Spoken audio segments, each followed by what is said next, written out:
Good morning and welcome to Career Coffee Shop, brought to you by Santa Fe College. I am James Schindler, coordinator for the Career and Job Placement Office, and my co-host is Ismelda Alvarez, admissions specialist, also here at Santa Fe. Good morning, James, and good morning, viewers. It is my pleasure to be here. Good morning. If you are a returning viewer, fantastic, and welcome back. We do appreciate your support. And if you are a first-time viewer, welcome. We are glad to have you with us this morning. Career Coffee Shop is a live, reoccurring show offering workforce, career, and degree information, as well as referral to resources at Santa Fe College and in our community. It is our goal to provide you a relaxed, open forum with hosts and guest speakers who truly care about your dreams and respect your time and your money. This program will guide you and, more importantly, connect you to the people and programs that open doors to your future. Why the coffee, you ask? Well, for many of us, what's more relaxing than a cup of coffee or whatever breakfast beverage you choose to start your day? Today, we have a great show with plenty of fantastic advice to make your lives just a little bit easier and help navigate some of the many resources we will be discussing on this episode.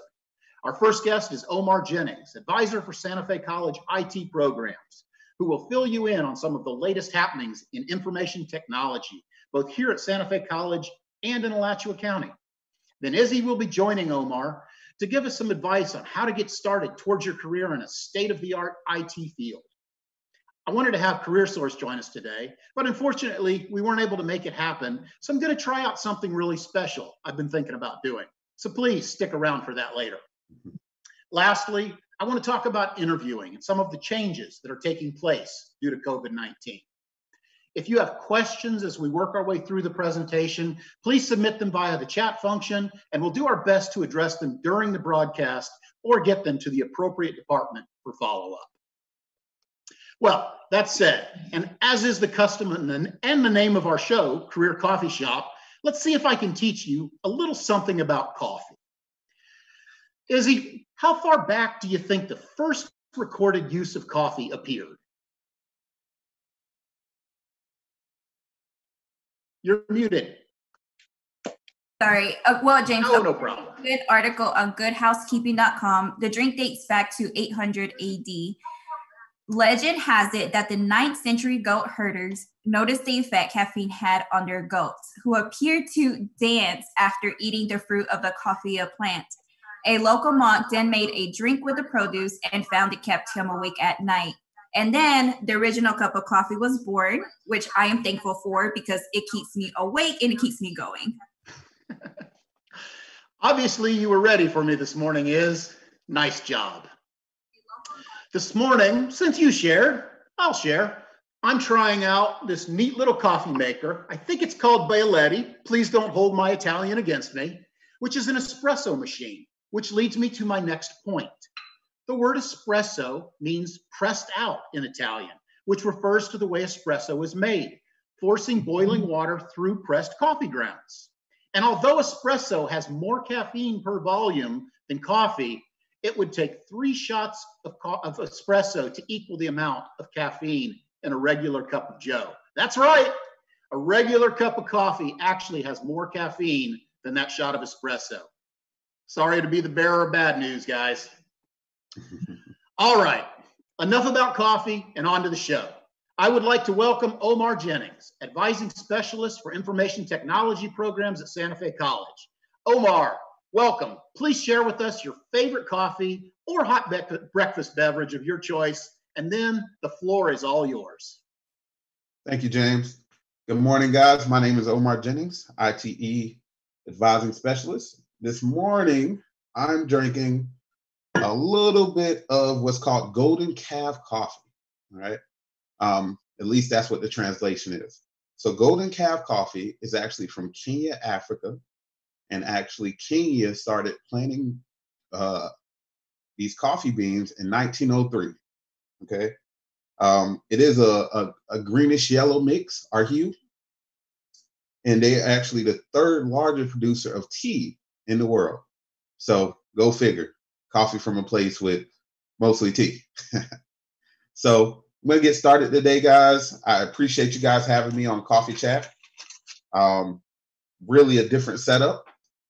So I'm just going to start a little bit by talking about turning your career or turning your talent into a career. So what I do over in the ITE department at Santa Fe College is I really talk to students about where they're at, what they currently do, and how they currently use technology. As you know, most people in today's society are a lot more exposed to technology than people, let's say 30, 40 years ago, because it's cheaper, it's more readily available. In the midst of this pandemic, you've probably noticed that technology companies such as Zoom have really exploded.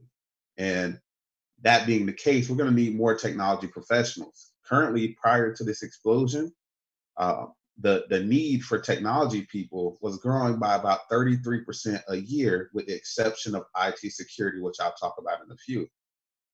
The reality of it is we put out a lot of IT folks, but not quite enough to fill that need nationally or globally. So today I'm going to talk to you briefly about a few of our degrees and what those degrees do. So first and foremost, I want to highlight two of our newer VCs. We have two new VCs. VCs are vocational certificates for those that don't know. And the first one is going to be Helpdesk Support Technician. This is a VC that's designed to provide IT support and troubleshooting for companies that essentially work on the internet or use computers. So this can be anywhere from your local insurance company to the school board of Alachua County to the school board of wherever you're at. All right. Mostly, since we're talking about North Central Florida, I highlighted school board of Alachua County. Don't hold that against me. I think they're a great school board, and I'm a product of that school board. The next VC is Information Technology Support Specialist. This VC is designed to install, analyze, and review risk. This VC, there is a little bit more about troubleshooting systems, if you will. So this person is going to take a few more classes than the first VC I mentioned. Both VCs are designed for, all VCs are designed for you to complete within a year. All right. That is assuming you're going full time. If you're not going full time, give me a call, shoot me an email, and we'll work out the logistics of how you figure out and how you map through those courses. The other VCs we offer are network server, network security, network infrastructure, programming specialist, computer programmer. Keep in mind, the VCs are designed to add a skill set to your resume, a hard skill set that you're able to use in a practical setting. AS and BAS. I can't talk today. Must not have had enough of this drink yet. So for the AS, we have four different umbrella degrees, if you will. We have computer information technology, IT security, programming, and then network systems technology. So all of these have subsets, or they have or they have elective paths that you can choose. So you can take a couple additional courses and have a specialization in something else. Okay. So for all of these degrees, the degree that's really the hot button for us right now is IT security. As I mentioned earlier, there's about 6 million available jobs currently in the US that are unfilled, that we are training people to take or to enter the career field into those roles. So for these degrees, computer information technology is really designed to keep things up and operational, keep things going or supported. Network system technology is really designed to make sure that it works. You know, maybe not Band-Aid and duct tape it, but make sure that that equipment is working so that that information can be shared and stored. Programming, these guys create or develop it. You could even say design, but I would say that these guys are more the creative type. And then you have, I mentioned that. Oops, my bad. So for the BAS, we have 3 concentrations. We have a programming concentration, a networking concentration, and a security concentration. Yep, you guessed it. They are fed by those AS degrees and what's called the 2+2 articulation for the state of Florida, which means essentially you complete the first 2 years of your degree, and then you transition on to the second 2 years of that bachelor's degree, hopefully completing in 4 years. So one of the things that I would tell you is that The AS degree is about $6,500 all the way through. That's right, 60 credit hours, $6,500. For the bachelor's degree, it's a little bit more than that. It's probably about $7,000. So for $13,500, you can complete all the way throughout a bachelor's degree in IT. Most people leave the bachelor's degree making somewhere in the neighborhood of $75,000 to $100,000 a year. I tell students, you probably don't want to just enter the degree for the money, but if it's something you like, it's something that you're good at, and we can train you on doing it, then why not get paid for it, right? So, a couple more things I'm going to touch on, and the last thing is practical education versus theoretical. The IT program at Santa Fe is a practical-based program, which in short means that we're going to teach you how to put your hands on it, how to code it, how to secure it, how to make it operational, whether that's taking a PC apart and putting it back together blindfolded. Okay, I'm just joking. We won't blindfold you. But we are going to teach you how to take that machine apart. We are going to teach you how to troubleshoot that machine, how to change out RAM, how to write that program, whether it be in C++, Python, Java, JavaScript. We are going to touch base on a lot of concepts so that when you get out, you're holistic as it relates to IT. And that's all I have for you guys right now. I hope you guys send some good questions in so that I can touch on some of the concerns you may have or the questions you have as a whole.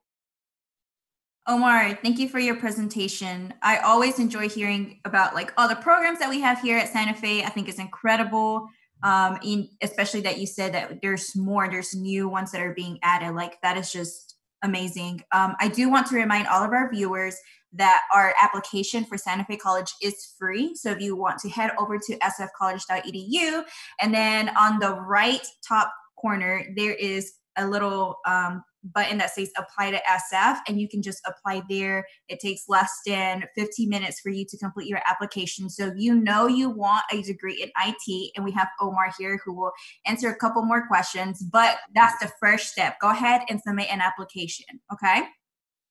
So another thing too that I would like to talk on is the difference between an AA and an AS. Omar, you mentioned that an AA is your transfer degree. This degree allows you to transfer over to any university. When it comes to an AS, since it is skill specific, this allows you to go straight into the workforce. And you touched a little on this, right? So technology is everywhere, and it's safe to say that it is here to stay. Do you Absolutely. agree? I would agree with that statement, Izzy. Okay, so aside from applying to SF that we just mentioned and completing the admissions process, what is the first step that students should do when choosing one of your programs? Because you have so many. So what is that first step? So I normally tell students to come in and meet with their advisor. That way you're able to collect that information. You're able to figure out which area or what focus works best for you, and you're able to make an informed decision. Speaking with the advisor, yes, very important. Of course, it is one of the requirements in the admissions process. If this is your first time, it's always helpful. But aside from that, if a student knows they want a career in IT, how should they go about deciding which one to choose? So that's a great question as well. So I'm pretty good at looking at students and talking to them and figuring out their personalities, but I'm no expert. So what I like to do is I like to send them to the expert. I send them over to the Career Exploration Center to meet with Jimmy Yon and to figure out their personality a little bit so that when they come to me, they know what their personality is, what their strengths are, what type of leader they're going to be. And then we go through those things and we map that to the degree that best fits that personality.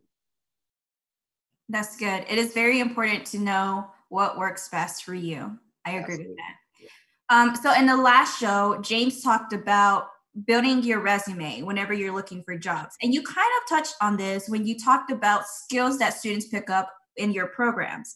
So can you give us a little bit of insight? What are those skills that students pick up along the way whenever they're in your IT programs?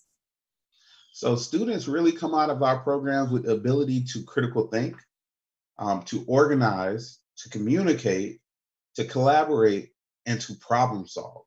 Mm-hmm. So IT is really about figuring out what the issue is and then figuring out is there a solution to it? And if there's not, am I innovative enough to create one? That's good. And you want to make sure that you add this to your resume, okay? Definitely. And that's what you talked about. Make sure that you put everything on there. Now, my last question for you, Omar. Almost my last question.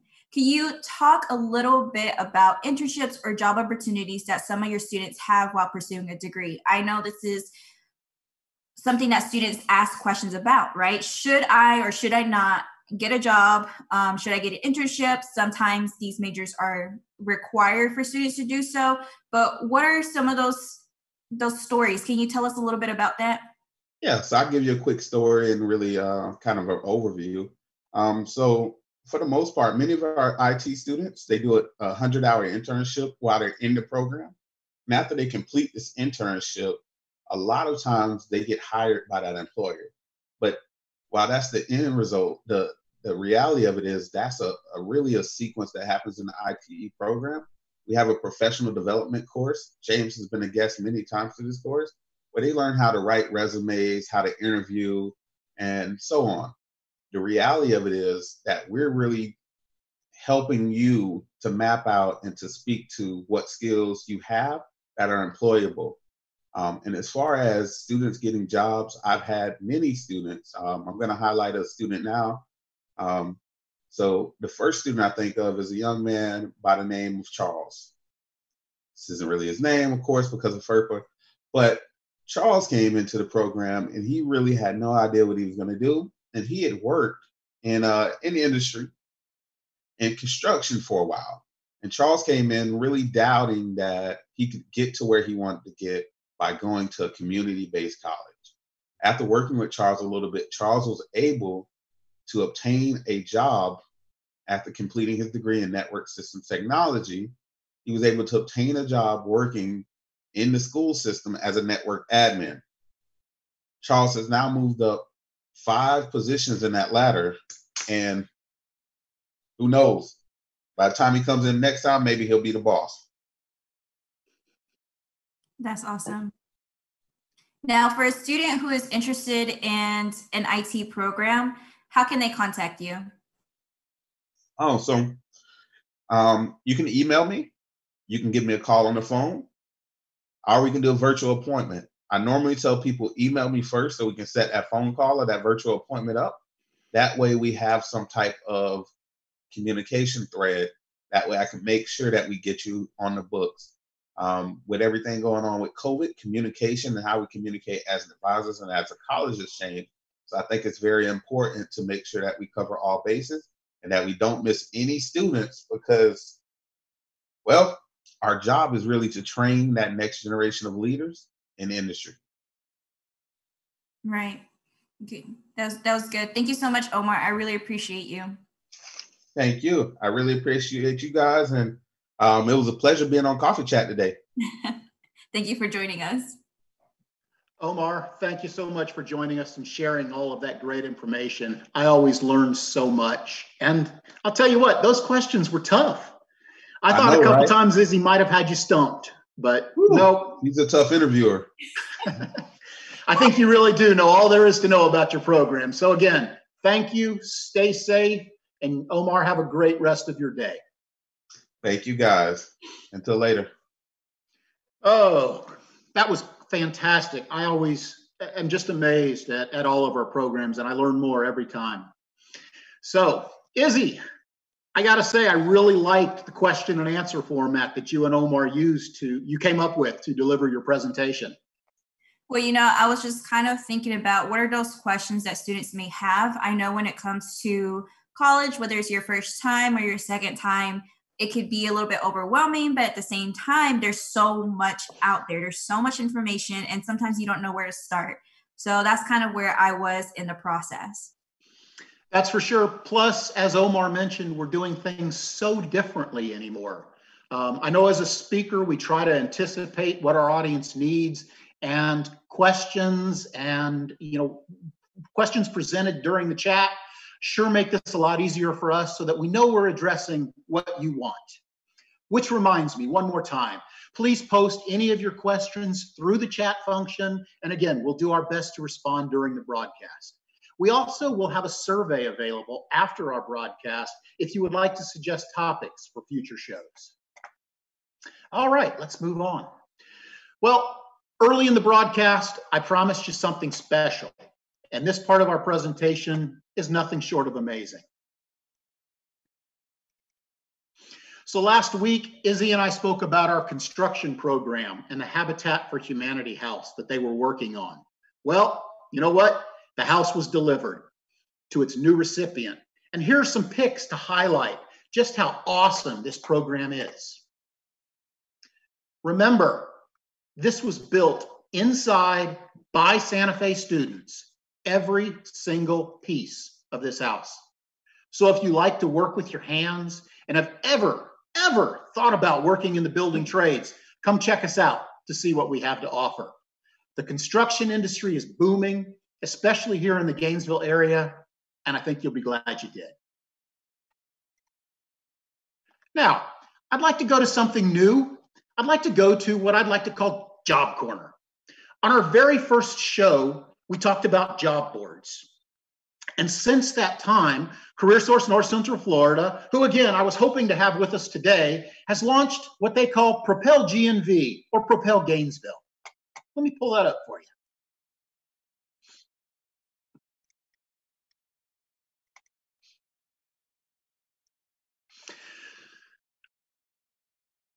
Propel GNV features employment from all over Alachua County. But today, I'd like to focus on just one occupation that desperately needs people. Have you ever considered a career in civil service? Emergency response jobs are tough. I'm not going to kid you there. But there is an immediate need throughout the entire state of Florida, and what a great way to make a difference in your community. I've got a short clip, so please check out this video clip and feel free to share this short video featuring Officer Jones from the Florida State Prison, giving some great advice on coming to work for the Department of Corrections. So, oh, excuse me. welcome to Now Hiring. This video series is intended to hire.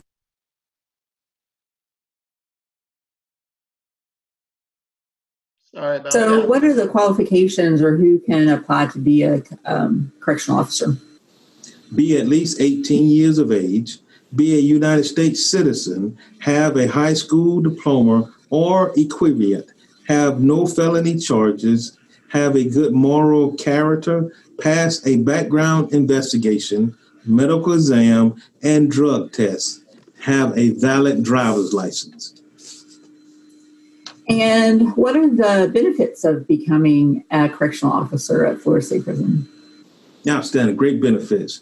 We have 104 hours of annual leave per year, 104 hours of sick leave per year, 11 paid hours, holidays, and also $1,000 signing bonus, along with tuition-free college courses. F457 tax-deferred retirement plan, comprehensive health insurance, life insurance, and accidental death. Along with dismemberment benefits, dental, vision, eye, life, general disability, and hospitalization insurance, along with promotional opportunities, annual uniform, and shoe allowances, and special risk retirement.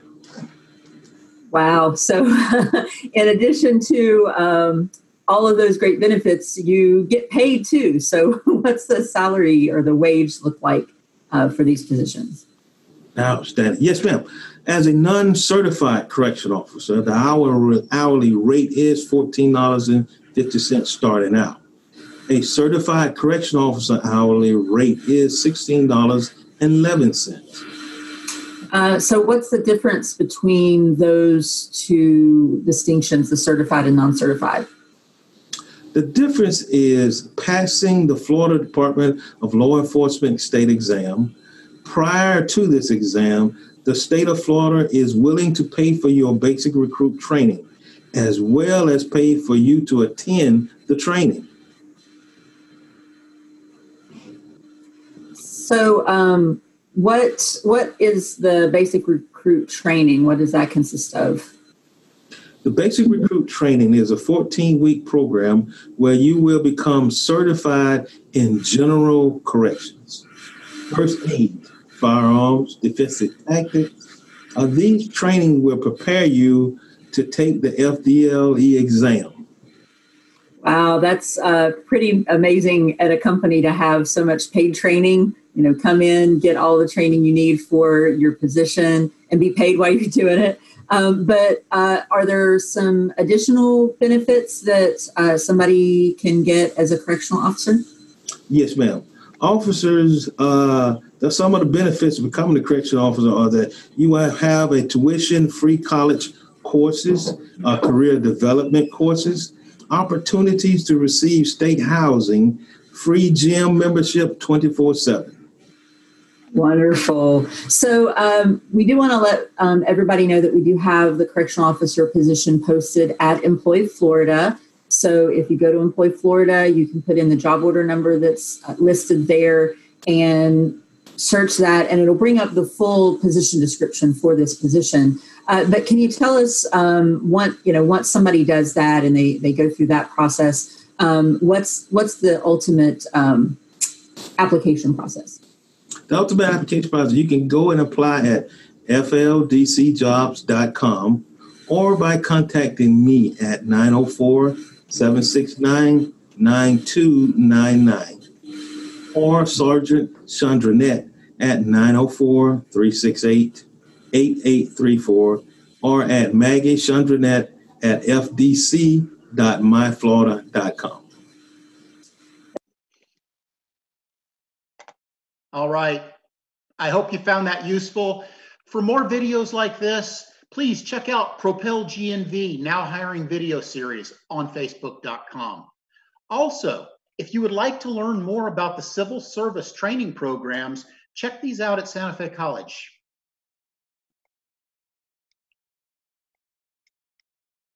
So this is our Institute of Public Safety homepage at sfcollege.edu/IPS, which talks all about the civil service programs, as well as the degree programs, which include the organizational management, criminal justice, and emergency medical services, but also certificate programs, as is an Omar we're talking about, and lists those as well. So it's a great place to begin if you have an interest in criminal justice. All right. Now, the last part of our show, I want to talk a little bit about interviewing. Because of COVID-19, job interviews are evolving. And I use that word evolving intentionally. So what do I mean by that? With social media and digital portfolios and things like applicants pre-screening software, the traditional interview process is changing drastically, hopefully for the better. Artificial intelligence, AI, is already being used and is going to have a bigger and bigger role in pre-screening applicants moving forward. The interview process is going virtual. It's now easier than ever to source and interview a candidate without ever seeing or meeting them face-to-face. Prior to the pandemic, as workers were beginning to increasingly work from home on a more and more regular basis, many companies took advantage of technology that simplified interviewing and everyday business. I'm referring to apps like Skype and Zoom and other file sharing platforms that we all were forced to become familiar with very quickly if we weren't already. I'm going to assume that because you're here with us today, you're probably able to use these platforms, but there's no harm in doing some practice prior to your interview just to make sure you're up to speed. Trust me, we do. Technical glitches are frustrating and will creep up on you when you least expect it. So be ready for it. And now, as we're all seeing, COVID-19 is putting these interview systems, and more so, workforce systems, to the test. One thing is for sure, the technology that will come out of this will have been field tested and battle ready, having proven the ability to function remotely while promoting creativity and maintaining unity stronger than ever before. Investing in technology and implementing work from home policies is going to be essential to maintaining productivity and bringing on new talent. Because of social distancing, and for the time being, In-person interviews have transitioned to video interviews. Hiring teams have adapted well, but they're going to need to take this further, and they're going to need to prioritize the creation of remote onboarding and training policies for future reference.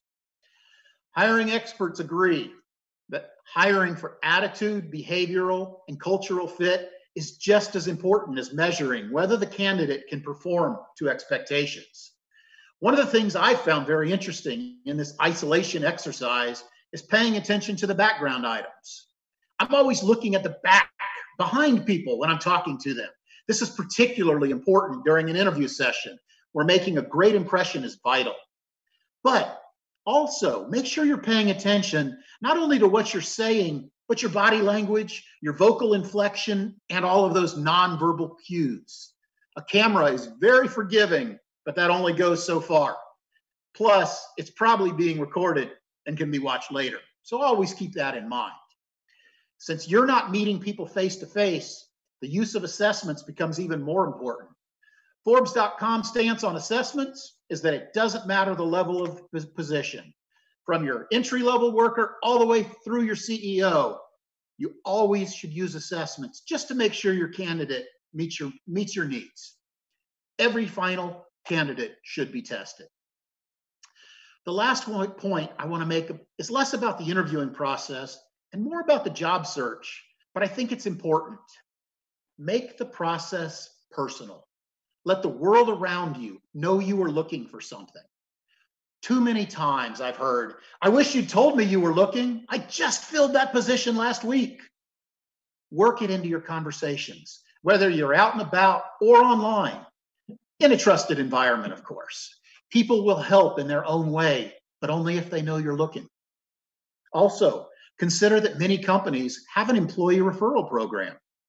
Even if they don't, employers know past employees, friends, family of current employees, and workers who might not have been a great fit earlier, but might now often decrease onboarding time and the costs associated with that.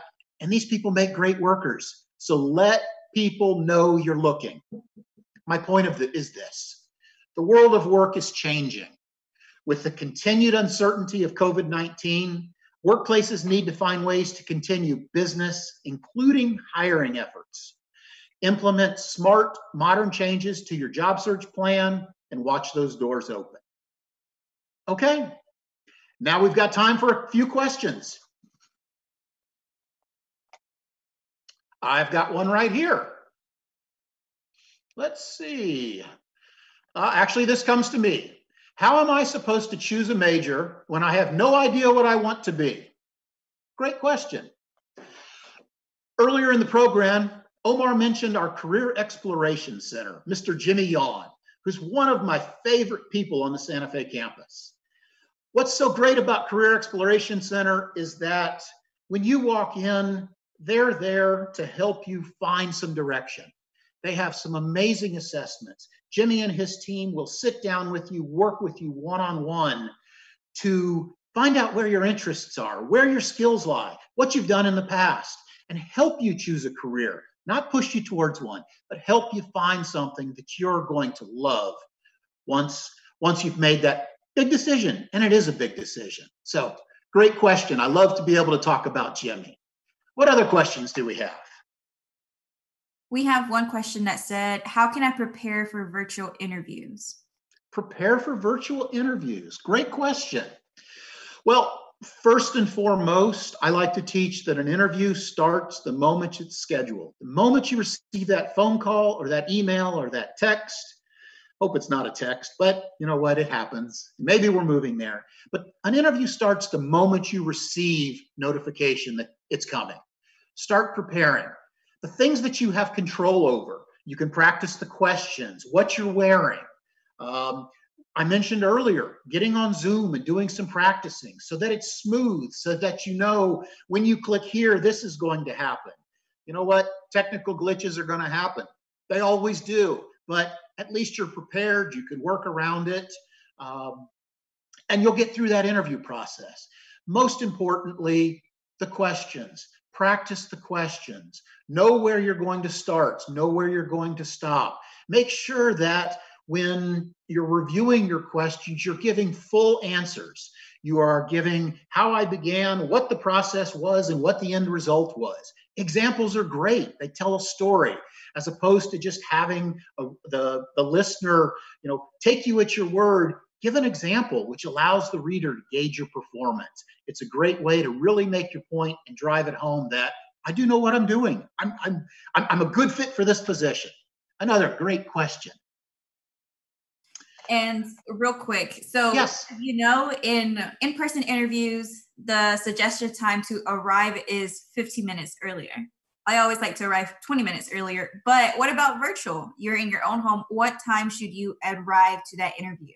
A little bit tougher question. So if you've got an interview scheduled, most likely you've been sent a link, and at given time you'll be logging in. I tend to try the link out 5 or 10 minutes early just to see. A lot of times you won't even be able to get into the room. They'll be sometimes put into a waiting room. I know like Zoom uses. So I have no problem sitting in the waiting room and waiting. But protocol dictates that if my appointment is at 10 o'clock, if I show up at 10 o'clock, I'm still on time. Everyone's ready to go. So again, I wouldn't be any earlier than say 10, 15 minutes. Probably 10 is a better on the safe side, but also make sure that you're not coming in late. You're ready to go. They're going to see that. What else do we have? Let's see. I've got a question we talked a little bit about it earlier, but can you one more time explain the difference between the AA and the AS degree? Yeah, sure. So your AA degree is your transfer degree. So when it comes to this degree, you'll be taking all your general education courses, anything such as English, science, math, anything that you'll need to transfer over to a university, that would be your AA. When it comes to your AS, that is skill specific. So this degree can range from 2 to 3 years. This degree allows you to go straight into the workforce, and it prepares you to go straight into the workforce. So that is the difference between both of them. You want to make sure that if you want to receive your bachelor's, that you go towards your AA, that you're talking to your advisor to make sure you are on the right track when it comes to your degree audit. And then if you want to go straight into the workforce, look into your AS and still talk to your advisor. I think that is the biggest thing. Talk to your advisor, because if you want to change eventually, you can, but make sure you're talking to your advisor so that way you're on the right track. Wonderful. Thank you. And we had a question that popped up here.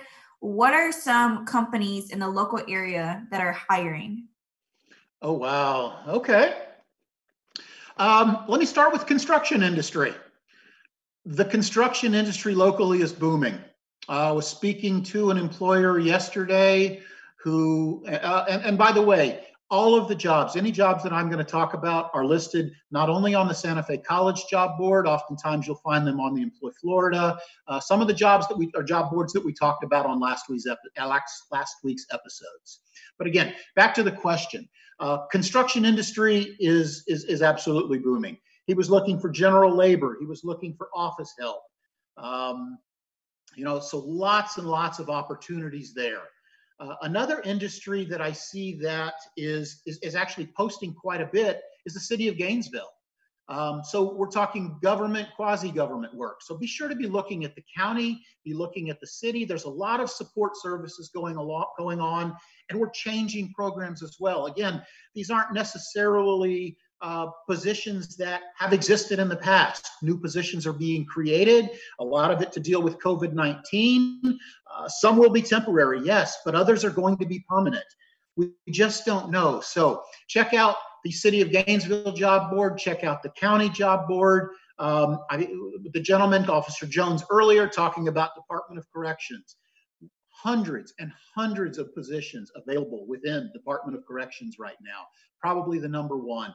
But I'm seeing positions being posted across the board in all sorts of occupations. Food service is coming back online.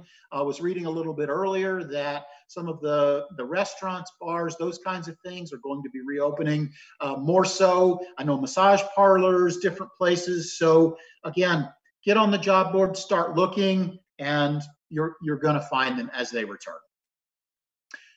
I saw a question come in I'd like to address. It's more of a personal nature, but I think it's important. Someone asked, should I wait for my job to return or should I be looking for something else? And that's a tough question. It's a personal choice. And thank you for asking this one because again, it's tough. People are doing some interesting things, watching Facebook, Craigslist, even just out driving around a little bit.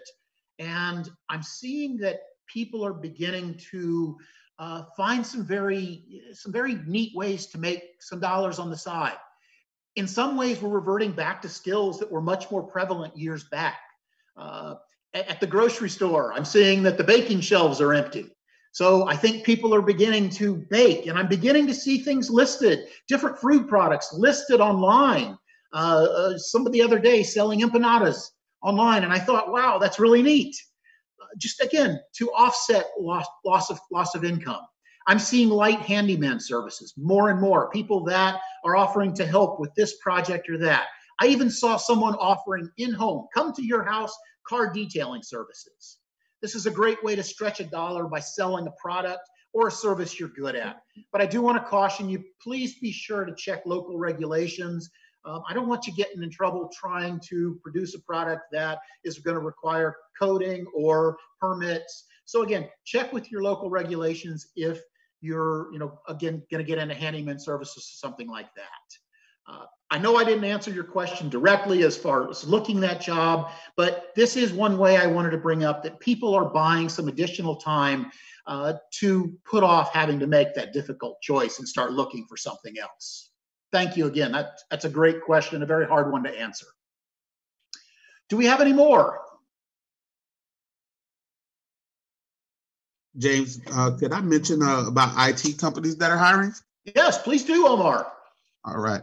So currently, we have some postings out for our students for GRU, Opie Software, University of Florida, as well as Shadow Health, Collier companies, and more. So there's quite a few IT jobs available right now. I'm not exactly sure the number, but at the top of the week, there was about 500 open available positions in IT, just in the Alachua County area, not even looking at all of North Central Florida. Fantastic. Thank you so much, Omar.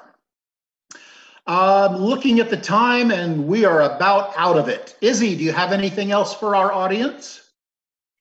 Well, we had a question real quick that I would like to answer. How large are the IT classes? Omar, would you like yes. to? So most of our classes are 23 students or less. So we do have a smaller class size, even though we're one of the larger AS programs. We're able to kind of split those classes up so that students have a better ratio to communicate with the instructor because of the practical nature of the coursework. Fantastic. Thank you, Omar. Well, we are out of time. Please keep an eye open for our next broadcast, and more importantly, don't hesitate to reach out to us if you have questions or you need assistance. While we weather the storm, all of us at Santa Fe College want you to know we are here for you and we are committed to your success. From all of us at Career Coffee Shop, thank you, stay safe, and have a great day. We'll see you next time. Thank you for joining.